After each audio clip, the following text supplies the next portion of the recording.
E aí pessoal, bem-vindos a mais um vídeo explicativo do livro Os Mensageiros, do médium Chico Xavier e do Espírito André Luiz. Nós estamos no 13º episódio, chamado Ponderações de Vicente. Vamos então iniciar. Não estava farto de lições, mas para o momento havia aprendido bastante. Impressionado com o que me fora dado observar, não insisti com Vicente para prolongar nossa demora no centro de mensageiros. Deixando grandes grupos em conversação ativa, reconstituindo projetos e refazendo esperanças, segui o companheiro que me convidava a visitar os imensos jardins. Roseirais enormes balsamizavam a atmosfera leve e límpida. Lembrando então que finalmente eles abandonaram o salão onde eles estavam, após aquela palestra maravilhosa de Telésforo, que eles foram rodando de grupos em grupos, vendo vários testemunhos de vida de reencarnantes que tiveram falhas em suas missões. E agora eles estão nos jardins. Sinto-me fortemente impressionado, murmurei. Quem diria pudessem caber tantas responsabilidades a essas criaturas? Não conheci pessoalmente nenhum médium ou doutrinador de espiritismo, justificando agora minha surpresa. Vicente sorriu e ponderou. Você, meu caro, procede das câmaras de retificação, onde os trabalhos são muito reservados e circunscritos. Talvez sua impressão provenha dessa circunstância. Verá, porém, com o tempo, que existem aqui locais de conversações dessa natureza, referentes a todas as oportunidades perdidas. Já visitou alguma dependência do Ministério do Esclarecimento? Eu respondi não. Localizam-se ali os enormes pavilhões nas escolas maternais. São milhares de irmãs que comentam por lá as desventuras da maternidade fracassada, buscando reconstituir energias e caminhos. Ainda ali, temos os centros de preparação à paternidade. Grandes massas de irmãos examinam o quadro de tarefas perdidas e recordam com lágrimas o passado de indiferença ao dever. Nesse mesmo ministério, temos a especialização médica, nobres profissionais da medicina que perderam santas oportunidades de elevação. Lá discutem todos os seus problemas. Então, veja bem, centro de preparação de maternidade, de paternidade, onde as mães e os pais dão testemunhos de fracasso. Especialização, ministério, onde temos a especialização médica, que são os profissionais da medicina, que também perderam as oportunidades de elevação. Entretanto, somos médicos e não nos achamos lá. Sim, explicou Vicente bondoso. Infelizmente, para nós ambos, caímos em toda a linha. Não só na qualidade de médicos, mas muito mais como homens, pois que se disse a você o que sofri, ainda não contei o que fiz. É verdade. Ainda no esclarecimento, prosseguiu o companheiro, temos o Instituto de Administradores, onde os espíritos cultos procuram restaurar as forças próprias e corrigir os erros cometidos na mordomia terrestre. Nos campos de trabalho do Ministério de Regeneração, existem milhares de trabalhadores que se renovam para a recapitulação das grandes tarefas de obediência. Bom, na realidade, a gente ainda não sabe toda a história de Vicente, né? Porque nós vimos, eu não lembro em que capítulo, se foi no capítulo 7, vocês precisam ver anteriormente, que nós vimos que Vicente foi um cientista que casou-se com a esposa, que também era cientista, né? Que ele tinha um problema de acho que uma verruga no nariz ou na boca, né? E que devido à traição da esposa com o cunhado, que a esposa pingou um veneno naquela verruga ou naquele machucado que ele tinha, e que ele veio a desencarnar devido a esse veneno que ficou, que purgou, né, essa espinha. E então nós vimos o motivo do desencarne, mas nós ainda não entendemos no que Vicente falhou. Continuou Vicente: somos numerosos os falidos nas missões terrestres, e note-se que todos os que hajam chegado a zonas como o nosso lar devem ser levados à conta dos extremamente felizes. Temos aqui 2 ministérios celestiais, como o da elevação e da união divina, cuja influenciação santificante eleva o padrão dos nossos pensamentos sem que o percebamos de maneira direta. O estágio aqui, André, representa uma bênção do Senhor, e por muito que trabalhássemos, nunca retribuíamos a esta colônia na medida de nosso débito para com ela. Nossa situação é a de abrigados em verdadeiro paraíso, pelo ensejo de serviços edificantes que se nos oferece. Quanto a outros companheiros nossos, fez um longo hiato e continuou. Quanto a muitos, estão fazendo angustiosas estações de aprendizado nas regiões mais baixas. São infelizes prisioneiros uns dos outros, pela cadeia de remorsos e malignas recordações. No que concerne à medicina, os colegas em bancarrota espiritual são inúmeros. A saúde humana é patrimônio divino e o médico é sacerdote dela. Os que recebem o título profissional em nosso quadro de realizações, sem dele se utilizarem a bem dos semelhantes, pagam cara a indiferença. Os que dele abusam são, por sua vez, situados no campo do crime. Jesus não foi somente o mestre, foi um médico também. Deixou no mundo o padrão da cura para o reino de Deus. Ele proporcionava socorro ao corpo e ministrava fé à alma. Nós, porém, meu caro André, em muitos casos terrestres, nem sempre aliviamos o corpo e quase sempre matamos a fé. As palavras sensatas do amigo caíam-me na alma como raios de luz. Tudo era a verdade simples e bela. Ainda não pensara de fato em toda a grandeza do serviço divino de Jesus médico. Ele expulsara febres malignas, curara leprosos e cegos de nascença, levantara paralíticos, mas nunca ficava apenas nisso. Reanimava os doentes, dava-lhes esperanças novas, convidava-os à compreensão da vida eterna.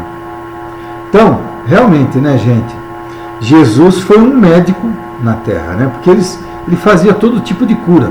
Evidentemente, gente, que nós temos que levar em conta o seguinte: Jesus falava muito assim: vá, você está curado, vá e não peques mais, né? Então, o que acontecia, gente? Evidentemente que a maioria dos que Jesus curou voltaram a ter a doença, porque eles se curavam, eles estavam acreditando em Jesus na hora, eles viam os milagres que Jesus fazia, portanto, acreditavam naquilo e tinham fé. A partir do momento em que eles tinham sido curados de qualquer mal que eles tivessem, eles então passaram a voltar a abusar e perder a fé e não ligar, né, para Jesus. Voltar a uma vida normal, né? Então, evidentemente, gente, que esses doentes voltaram à doença, né, pela falta de fé. Continuando. Engolfaram-me em pensamentos grandiosos quando o companheiro voltou a falar. Tenho um amigo, nosso colega de profissão, que se encontra nas zonas inferiores há alguns anos, atormentado por 2 amigos cruéis. Acontece que ele muito faliu como homem médico. Era cirurgião exímio, mas tão logo alcançou renome e respeito geral, impressionou-se com as aquisições monetárias e caiu desastradamente. Nos dias de grandes negócios financeiros, deslocava a mente das obrigações veneráveis, colocando-a distante na esfera dos banqueiros comuns. Não fosse a proteção espiritual, essa atitude teria comprometido oportunidades vitais de muita gente. A colaboração do pobre amigo tornara-se quase nula, e alguns desencarnados nas intervenções cirúrgicas que ele praticava, notando-lhe a irresponsabilidade, atribuíram-lhe a causa da morte física, quando não a esperavam, voltando-lhe ódio terrível. Amigos do operador prestaram esclarecimentos justos a muitos, entretanto, 2 deles mais ignorantes e maldosos perseveraram na estranha atitude e o esperaram no limiar do sepulcro. Então, gente, vocês veem que mesmo esse médico tendo sido irresponsável e faltado com o seu dever, né?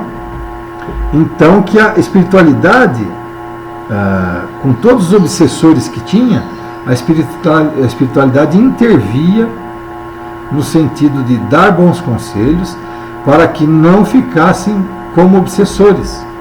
No entanto, 2 deles esperaram ele desencarnar. Horrível, disse André Luiz. Se ele, porém, não é culpado da desencarnação desses adversários gratuitos, como pode ser atormentado desse modo? Explicou Vicente. Realmente, não tem a culpa da morte deles. Nada fez para interromper-lhes a existência física, mas é responsável pela inimizade e incompreensão criadas na mente dessas pobres criaturas, porque não estando seguro do seu dever, nem tranquilo com a consciência, o nosso amigo julga-se culpado em razão das outras falhas a que se entregou imprevidentemente. Todo erro traz fraqueza, e assim sendo, o nosso colega por enquanto não adquiriu forças para se desvencilhar dos algozes. Perante a justiça divina, portanto, ele não resgata crimes inexistentes, mas repara certas faltas graves e aprende a conhecer-se a si mesmo, a entender as obrigações nobres e praticá-las, compreendendo, por fim, a felicidade dos que sabem ser úteis com segurança de fé em Deus e em si mesmos. A noção do dever bem cumprido. André, ainda que todos os homens permaneçam contra nós, é uma luz firme para o dia abençoado e travesseiro para a noite. O nosso colega, tendo abusado da profissão, entrou em dolorosa prova. Então, gente, veja bem, ele não era culpado diretamente do desencarne, né? Mas ele se culpava de outros desencarnes. E os inimigos espirituais, enxergando essa meia-culpa que ele fazia, se tornaram obsessores dele. Olha que coisa, gente, né? Então, nem todos os que estavam ao redor eram culpa dele ter desencarnado, mas, no entanto, ele sabia que poderia ter salvo alguns, e alguns outros que o perdoaram, ele sabia que ele era devedor daqueles desencarnes. Então, outros estavam cobrando aquele desencarne que ele tinha a culpa de consciência. Olha, vocês veem como que é. Como que o quadro se fecha, né?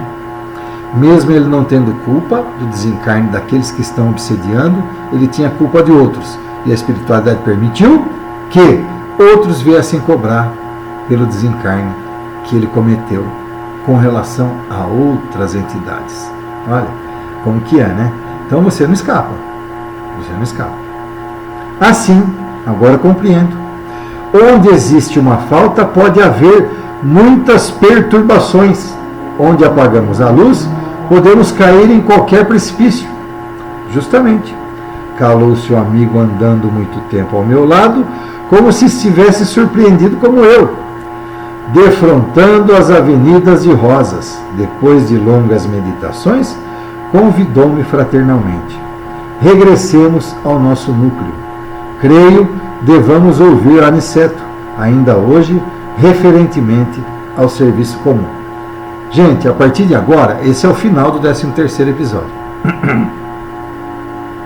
A partir de agora, eles vão entrar no mérito de uma missão com Aniceto na crosta terrestre.